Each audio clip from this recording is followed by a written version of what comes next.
معزز سامعین، اللہ تعالیٰ کا بے حد احسان و کرم ہے کہ اللہ تعالیٰ نے ہم گنہگار بندوں کو اپنے مقدس دربار پہ آنے کی توفیق بخشی۔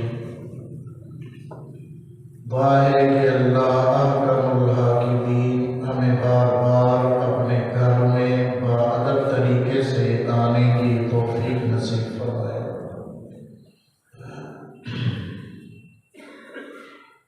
ہمارے بزرگوں میں سے ایک اللہ کے ولی گزرے ہیں، مولانا احمد علی لاہوری رحمہ اللہ۔ حضرت ایک مرتبہ ارشاد فرمانے لگے کہ اگر میں ریلوے اسٹیشن پر ریل گاڑی پر سوار ہونے لگوں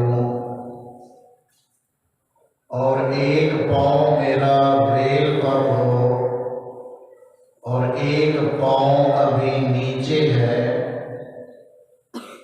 اس وقت آ کر کوئی مجھ سے سوال کرے کہ اے احمد علی، مجھے بتاؤ پورے قرآن کا خلاصہ کیا ہے، تو میں دوسرا پاؤں ریل پر رکھتے رکھتے اس کو پورے قرآن کا خلاصہ بتا سکتا ہوں۔ پھر ارشاد فرمایا کہ پورے قرآن کا خلاصہ 3 باتیں ہیں۔ اللہ کو راضی کرو عبادت کے ذریعے، رسول پاک صلی اللہ علیہ وسلم کو راضی کرو اطاعت کے ذریعے، اور اللہ کی مخلوق کو راضی کرو خدمت کے ذریعے۔ تو فرمایا 3 باتیں خلاصہ ہیں: اللہ کی عبادت، رسول پاک صلی اللہ علیہ وسلم کی اطاعت و فرما برداری، اللہ کی مخلوق کی خدمت۔ تو اللہ کو راضی کرنے کا طریقہ عبادت ہے۔ اللہ تعالیٰ نے مسلمانوں پر مختلف عبادات کو مقرر کیا ہے تاکہ میرے یہ بندے عبادات کے ذریعے میرا قرب حاصل کر سکے۔ ایک تو اللہ تعالیٰ نے کچھ عبادتیں ایسی مقرر کی ہیں جو روزانہ کی بنیاد پر ہیں۔ مثلا روزانہ کو اللہ تعالیٰ نے 5 نمازیں فرض کر دی ہیں کہ 5 وقت اللہ کی بارگاہ میں حاضری لگواتے رہو، تمہیں اللہ کا قرب بھی مل جائے گا اور تمہارے بڑے بڑے مسائل بھی حل ہوتے چلے جائیں گے۔ حج کو اللہ تعالیٰ نے سال کے بعد مقرر کیا، روزوں کو اللہ تعالیٰ نے سال کے بعد مقرر کیا، زکوٰۃ کو اللہ تعالیٰ نے سال کے بعد مقرر کیا، باقی صدقہ خیرات وہ روزانہ کی بنیاد پر، نوافل روزانہ کی بنیاد پر، تلاوت ذکر اللہ روزانہ کی بنیاد پر، امر بالمعروف نہی عن المنکر روزانہ کی بنیاد پر۔ تو کچھ عبادتیں ایسی ہیں جو روزانہ کی بنیاد پر ہے، ہر وقت ہر مقام پہ آپ کر سکتے ہیں، اور کچھ عبادات ایسی ہیں جو اللہ تعالیٰ نے سال کے بعد 8 دن کے بعد مقرر کی ہے۔ ان تمام عبادات کا مقصد اللہ کا قرب حاصل کرنا اور اللہ کو راضی کرنا، بلکہ اللہ تعالیٰ نے انسان کی دنیا میں بھیجنے کے مقاصد میں سے اہم مقصد جو بیان فرمایا عبادت ہی ہے۔ وَمَا خَلَقْتُ الْجِنَّ وَالْإِنسَ إِلَّا لِيَعْبُدُونِ، کہ انسان اور جنات کو پیدا ہی اس لیے کیا ہے تاکہ وہ میری عبادت کرے۔ تو عبادات کے ذریعے اللہ کا قرب ملتا ہے۔ خود رسول پاک صلی اللہ علیہ وسلم ارشاد فرماتے ہیں، اللہ جل شانہ کا اعلان ہوتا ہے، اذا تقرب العبد الی شبرا، جب میرے بندوں میں سے کوئی بندہ ایک بلشت مجھ خدا کے قریب آتا ہے، تقربت الیہ ذراعا، میں خدا ایک ہاتھ اس کے قریب ہو جایا کرتا ہوں۔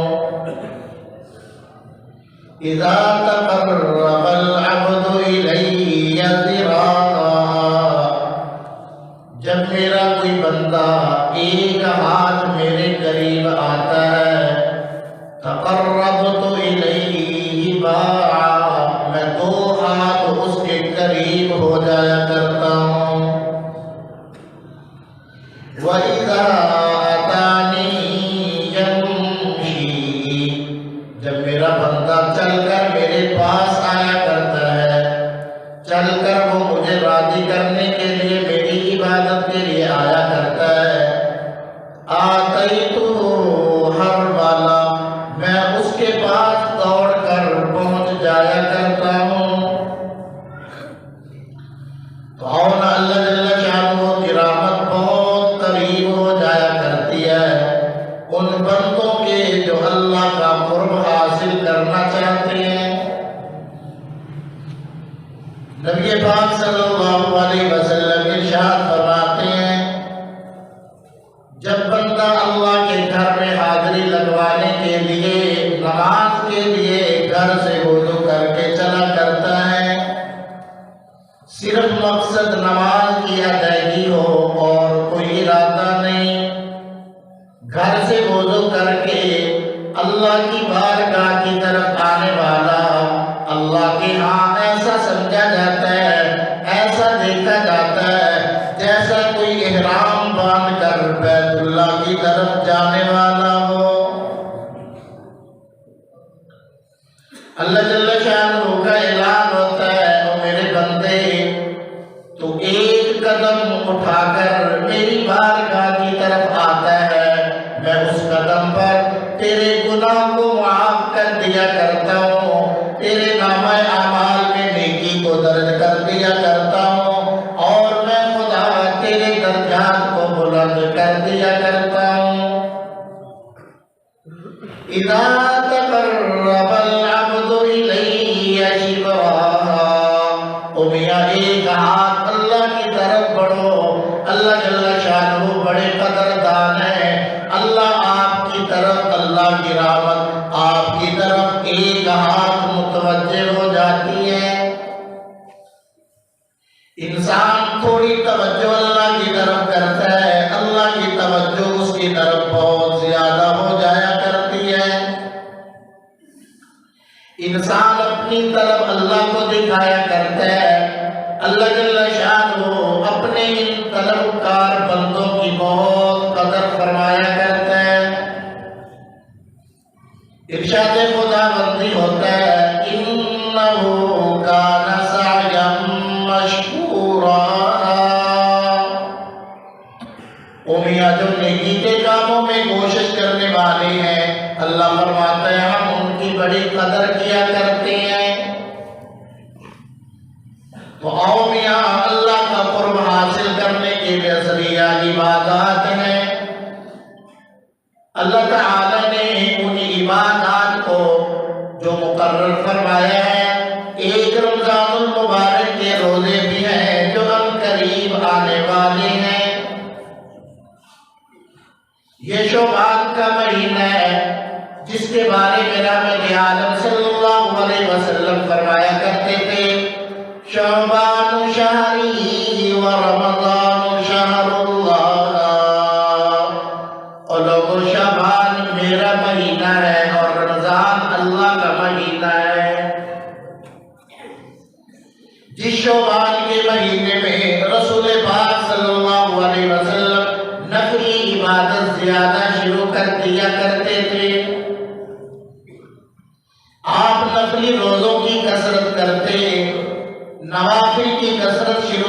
جاتی، عبادات کی کثرت شروع ہو جاتی، اس لیے فرمایا شعبان شہری، او میرے صحابہ یہ شعبان مجھ محمد کا مہینہ ہے۔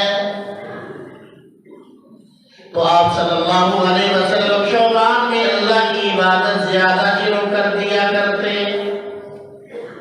رمضان المبارک کی تیاری کے لیے، تاکہ رمضان المبارک کے آنے تک اللہ کا قرب حاصل ہو جائے۔ رسول پاک صلی اللہ علیہ وسلم تو پہلے ہی قرب خدا بندی کے درجات پر ہیں، آپ صلی اللہ علیہ وسلم تو اللہ تعالیٰ کا قرب تمام انبیاء سے زیادہ حاصل کرنے والے ہیں۔ فتنادى اللہ، سورۃ نجم میں اللہ کا اعلان ہوتا ہے، معراج والی رات میں اللہ کا قرب اس قدر ملا کہ اور کسی کو اس قدر قرب نصیب نہ ہوا۔ اس قدر اللہ کا قرب ملنے کے باوجود رسول پاک صلی اللہ علیہ وسلم عبادات کی کثرت کرتے ہیں، بہت زیادہ عبادات میں لگے ہوئے ہیں۔ تو فرمایا شعبان میرا مہینہ ہے، کیونکہ اس مہینے میں رسول اللہ کی عبادت زیادہ ہو جایا کرتی تھی، آپ کے روزے زیادہ ہو جایا کرتے تھے، آپ صلی اللہ علیہ وسلم راتوں کی تنہائیوں میں اللہ سے لو لگانے والے ہوا کرتے تھے۔ آج امت میں ایسے لوگ نہ رہے جو راتوں کو کھڑے ہو کر اللہ کے قرآن کی تلاوت کرنے والے ہوں۔ صحابہ فرماتے ہیں رسول پاک صلی اللہ علیہ وسلم رات کو نفل شروع کرتے، ایک ایک رکعت میں 6 پارے پڑھ جایا کرتے تھے، اتنا لمبا قیام ہوتا، آپ وسلم کے پاؤں مبارک پہ ورم آ جاتا، سوج جایا کرتا۔ حضرت عائشہ رضی اللہ تعالی عنہا عرض کرتی، یا رسول اللہ صلی اللہ علیہ وسلم کیا آپ بخشائے نہیں ہیں، یا اللہ نے آپ کے تمام کی تمام خطاؤں کو معاف نہیں کر دیا؟ جواب دیا جاتا، اے میری عائشہ افلا اکون عبدا شکورا، یا پھر میں اللہ کا شکر گزار بندہ نہ بنوں؟ امت راتوں کو سوئی ہوتی تھی، رسول پاک صلی اللہ علیہ وسلم راتوں کو اللہ سے لو لگانے والے ہوا کرتے تھے۔ ایک مرتبہ آپ وسلم نفل پڑھ رہے ہیں، 7واں پارہ شروع کیا ہوا ہے، آپ کی زبان مبارک پہ آیت آ جاتی ہے، ان تعذبہم فإنہم عبادک۔ کل میدان محشر میں عیسیٰ علیہ السلام فرمائیں گے، او میرے اللہ یہ آپ کے بندے ہیں کہ یہ اگر آپ ان کو معاف کر دیں آپ کا کچھ جائے گا نہیں۔ تو آپ صلی اللہ علیہ وسلم کی زبان مبارک پر یہ آیت آ گئی، تمام رات اسی آیت کو دہراتے جا رہے ہیں اور اللہ کے حضور گراتے جا رہے ہیں، حالانکہ آپ بخش کے بچائے ہیں، قرب خدا بندی کے اعلیٰ مقام پر پہنچے ہوئے ہیں، اس کے باوجود آپ صلی اللہ علیہ وسلم عبادات کی کثرت، کیونکہ عبادت کے ذریعے اللہ راضی ہوا کرتا ہے۔ اس لیے آؤ نا میرے بھائی، ہم بھی رمضان المبارک کی تیاری ابھی سے شروع کر دیں، عبادات کی عادت ابھی سے بنانا شروع کر دیں، تاکہ رمضان المبارک کے آنے والے لمحات ہم سے ضائع نہ ہو سکے۔ اور ارشاد فرمایا نبی پاک صلی اللہ علیہ وسلم نے کہ اے میرے صحابہ احسو ہلال شعبان لرمضان، شعبان کے دنوں کی گنتی کو یاد رکھو، ان کی تعداد کو صحیح معنوں میں یاد رکھو، تاکہ رمضان المبارک کو صحیح معنوں میں تم حاصل کر سکو۔ تو شعبان در اصل رمضان المبارک کی عبادات تیاری کے لیے ہے۔ علماء نے لکھا ہے کہ شعبان کا معنی ہوتا ہے پھیلانا، شاخ در شاخ ہونا، کیونکہ اس مہینے کے اندر آدمی نفلی روزوں کے ذریعے، صدقہ خیرات کے ذریعے، نیکی کے ذریعے، خیر کے کاموں کے ذریعے اس کی نیکیاں یوں پھیل جاتی ہیں، یوں بڑھنے لگتی ہیں جیسے درخت کی شاخیں موسم بہار میں بڑھنا شروع ہو جایا کرتی ہیں۔ تو فرمایا اور شعبان کے مہینے میں نیکی کے کام شروع کر دو، شعبان کے مہینے میں نفلی عبادات کی کثرت کرو، تاکہ اللہ جل شانہ تمہاری نیکیوں کو درختوں کی شاخوں کی طرح پھیلاتا چلا جائے۔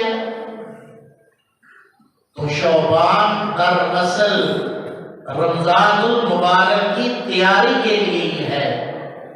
تو اس ماہ مبارک میں اللہ کی عبادت کثرت سے اللہ جل شانہ کو راضی کیجیے عبادات کے ذریعے۔ ابھی سے عبادات کے قریب آئیں گے، چسکا پیدا ہوگا، عادت بنے گی۔ اللہ کی بارگاہ میں حاضری لگوانے کی عادت ابھی سے پیدا کیجیے، ابھی سے عادت ڈالیے گا اللہ کی بارگاہ میں آنے کی، اللہ جل شانہ کے بارگاہ میں دل لگانے کی۔ اس لیے کہ رسول پاک صلی اللہ علیہ وسلم ارشاد فرماتے ہیں اللہ تعالیٰ جن خوش قسمت لوگوں کو کل اپنے عرش کا سایہ عطا کرے گا، ان میں سے ایک وہ آدمی بھی ہے جس کا دل اللہ کے گھر میں اٹکا رہتا ہے، جس کا قیام، جس کا خیال ہر وقت مسجد کی طرف رہتا ہے کہ کب نماز کا وقت آ جائے، کب میں اللہ کی بارگاہ میں حاضری لگوانے کے لیے پہنچوں، جس کا قیام مسجد کی طرف لگا رہتا ہے، اللہ کی بارگاہ کی طرف دھیان لگا رہتا ہے۔ فرمایا کل قیامت کا دن ہوگا، اللہ جل شانہ اس بندے کو اپنے عرش کا سایہ عطا کر دے گا۔ آؤ مسجد سے دل لگانے کی عادت ڈالو، اللہ کے قرآن کے قریب آ جاؤ، قرآن کو سیکھنا شروع کرو، قرآن کے تلفظ کو صحیح کرو، تاکہ رمضان المبارک جو کمائی کا مہینہ آ رہا ہے، جو سیزن آ رہا ہے نیکیوں کا، وہ ہم سے یوں ہی رخصت نہ ہو جائے۔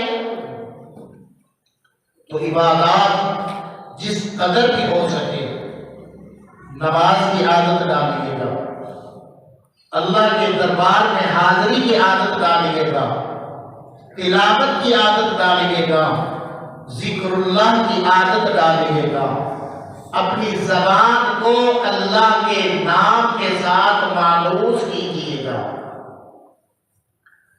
ہماری زبانیں اللہ کے نام سے ناآشنا ہو چکی ہیں، ان زبانوں کو اللہ کے نام کی لذت عطا کیجیے گا۔ اس لیے بہت سی جگہوں پر یہ روٹین اور معمول چلا آتا ہے کہ لوگ رمضان المبارک کی آمد سے پہلے پہلے کسی نہ کسی اللہ والے کی صحبت میں جایا کرتے ہیں، اللہ والوں کی صحبت میں جا کر اپنے دل کی صفائی کرایا کرتے ہیں، اللہ والوں کی صحبت میں بیٹھ کر اپنی زبان کو اللہ کے نام سے آشنا کرایا کرتے ہیں۔ خانقاہوں کے اندر بھی یہ معمول چلتا ہے کہ رمضان کی آمد سے پہلے پہلے مریدین اپنے مرشد اور پیر کی طرف متوجہ ہوتے ہیں، کچھ دیر ان کی صحبت میں رہ کر، ان کی مجلس میں بیٹھ کر، ان کے قرب میں بیٹھ کر اللہ اللہ کے نام کی ضربیں لگایا کرتے ہیں، تاکہ رمضان المبارک کی آمد سے پہلے پہلے ہمارا دل اس قابل ہو جائے کہ رمضان المبارک کے انوارات کو قبول کر سکے۔ تو ہم یہاں ایک کام یہ بھی کرنے کا ہے کہ رمضان المبارک عالم کی آمد سے پہلے پہلے کسی اللہ والے کی صحبت میں میسر ہو جائے اس میں بیٹھنے کی کوشش کیجیے. کسی اللہ کے برگزیدہ بندے کی مجلس میں جائیے گا تاکہ وہ آپ کے دل کا میل کچیل دور کر سکے. رسول پاک صلی اللہ علیہ وسلم ارشاد فرماتے ہیں اور میرے صحابہ دلوں کو میل لگ جاتا ہے, دلوں کو زنگ لگ جاتا ہے گناہوں کی وجہ سے. آؤ اللہ کے قرآن کی تلاوت, موت کو کثرت سے یاد کرنا, اللہ کے ذکر سے اپنے دلوں کی صفائی کیا کرو. تو یہ شعبان رمضان کی تیاری کا مہینہ ہے, اس لیے ہمیں چاہیے کہ اس رمضان المبارک کے آنے سے پہلے پہلے ہم اپنے دل کی صفائی کا اہتمام کریں. تو میں نے وہ اعمال گنوائے ہیں جن کے ذریعے دل کی صفائی ہوگی, دل کے اندر چمک پیدا ہوگی اور اللہ کا قرب حاصل ہونا شروع ہو جائے گا. آج ہمارے یہاں المیہ ہے ایک, نوافل تو دور کی بات ہے, ہم لوگوں نے سنت مؤکدہ پڑھنا بھی چھوڑ دی ہیں. شارٹ کٹ بائی پاس کا رواج ہے. کوشش ہوتی ہے کہ نماز تھوڑی سے تھوڑی پڑھی جائے, نوافل سے بھی جان چھوٹ جائے, سنتوں سے جان چھوٹ جائے, ہیلے بہانے عقلی گھوڑے دلائے جا رہے ہیں. جبکہ رحمت للعالمین صلی اللہ علیہ وسلم ارشاد فرماتے ہیں امیہ جو روزانہ 12 رکعات سنت مؤکدہ پابندی سے ادا کرنے والا ہوگا, میں محمد الرسول اللہ اعلان کرتا ہوں اللہ جل شانہ اس کا ایک محل جنت میں بنا دے گا. روزانہ سنت مؤکدہ کی تم پابندی کرو, اللہ تمہارے محلات جنت میں بناتا چلا جائے گا. آج تو فرائض پر ہی اکتفا کیا جا رہا ہے, سنت مؤکدہ کو نظر انداز کر دیا گیا, نوافل کے قریب آنے کو تیار نہیں. اور میرے بھائی ہمیں ان نوافل کی قدر نہیں. آؤ نا اللہ والوں کی جوتیوں میں بیٹھو, تمہیں پتہ تو چلے یہ نوافل کیا چیز ہے. صحابہ کی زندگیوں کا مطالعہ کر کے تو دیکھو, جن کی راتیں نفلوں میں گزرا کرتی تھی, دن گھوڑے کی پشت پر جہاد فی سبیل اللہ میں گزرا کرتے تھے. آج ہمیں نوافل کی قدر کا علم نہیں. آؤ ان صحابہ سے پوچھو, اولیاء اللہ سے پوچھو, تابعین سے پوچھو, معروف کرخی رحمہ اللہ سے پوچھو, جو یہ عرض کر رہے ہیں یا الہ العالمین اگر قبر میں کسی کو نماز پڑھنے کی اجازت ہوگی, اے میرے اللہ میں آپ کا عاجز بندہ آپ کی بارگاہ میں درخواست کرتا ہوں, مجھے بھی قبر میں نماز پڑھنے کی اجازت دیجیے. اور ہم ہیں بیٹھے ہوئے موسیٰ علیہ السلام کو دعائیں دے رہے ہیں, اللہ بھلا کرے موسیٰ علیہ السلام کا ایک چکر اور لگوا دیتا کہ ان 5 کی بھی چھٹی ہو جاتی. یہ باتیں اس لیے ہو رہی ہیں, ہمیں اس عبادت کی قدر کا پتہ نہیں, یہ کیا چیز ہے. تو اور اللہ تعالیٰ کا اعلان ہوتا ہے حدیث قدسی ہے, اللہ جل شانہ ارشاد فرماتے ہیں اے میرے حبیب صلی اللہ علیہ وسلم, بندہ ان نوافل کے ذریعے مجھ خدا کا قرب حاصل کر لیتا ہے یہاں تک کہ میں اس کے پاؤں بن جاتا ہوں جس سے وہ چلتا ہے. ان نوافل کے ذریعے وہ میرا اس قدر قرب حاصل کر لیتا ہے, میں اس کے ہاتھ بن جاتا ہوں جس سے وہ پکڑتا ہے. ان نوافل کے ذریعے وہ مجھ خدا کا اس قدر قرب حاصل کر لیتا ہے, میں اس کی آنکھ بن جاتا ہوں جس سے وہ دیکھتا ہے. اور ان نوافل کے ذریعے اللہ کا قرب ملا کرتا ہے, اللہ تعالیٰ کی محبت ہو ملا کرتی ہے۔ اللہ جل شانہ اپنے ان بندوں کو دیکھ کر فرشتوں پہ فخر فرمایا کرتا ہے، آؤ ان نوافل کی عادت ڈالو تاکہ رمضان المبارک کے آنے سے پہلے پہلے ہم اللہ کی بارگاہ میں سجدہ ریز ہونے والے بن جائیں۔ حضرت ربی رضی اللہ تعالیٰ عنہ خدمت کر رہے ہیں، آپ صلی اللہ علیہ وسلم کے لیے تہجد میں وضو کا پانی رکھ رہے ہیں۔ آپ صلی اللہ علیہ وسلم نے خوش ہو کر فرمایا، اے میرے صحابی بتاؤ میں آپ کے لیے کیا دعا کروں؟ ارشاد پر عرض کیا جائے، یا رسول اللہ صلی اللہ علیہ وسلم مجھ کی تمنا یہ ہے کل قیامت والے دن جنت میں آپ کی رفاقت نصیب ہو جائے۔ آپ صلی اللہ علیہ وسلم نے پھر فرمایا کیا دعا کرو؟ عرض کیا کہ جنت میں آپ کا ساتھ چاہتا ہوں۔ ارشاد فرمایا کوئی اور دعا؟ عرض کیا یا رسول اللہ بس یہی تمنا ہے کہ جنت میں آپ کا ساتھ چاہتا ہوں۔ نبی پاک صلی اللہ علیہ وسلم نے فرمایا ہے میرے صحابی میں آپ کے لیے دعا کرتا ہوں، تم میری دعا کی مدد سجدوں کی کثرت کے ذریعے کرو، تم سجدے زیادہ سے زیادہ کرو، میں تمہارے لیے دعا کرتا ہوں، تم سجدوں کی کثرت کرو، اللہ جنت میں تجھے میرا ساتھ نصیب کر دے گا۔ اب اس سجدوں کی کثرت کیسے ہوگی؟ زیادہ نوافل پڑھنے سے، زیادہ نوافل پڑھنے سے، زیادہ سجدے کریں گے اللہ کا قرب حاصل ہوگا، رسول پاک صلی اللہ علیہ وسلم کی رفاقت نصیب ہوگی، جنت میں آپ کا پڑوس نصیب ہو جائے گا۔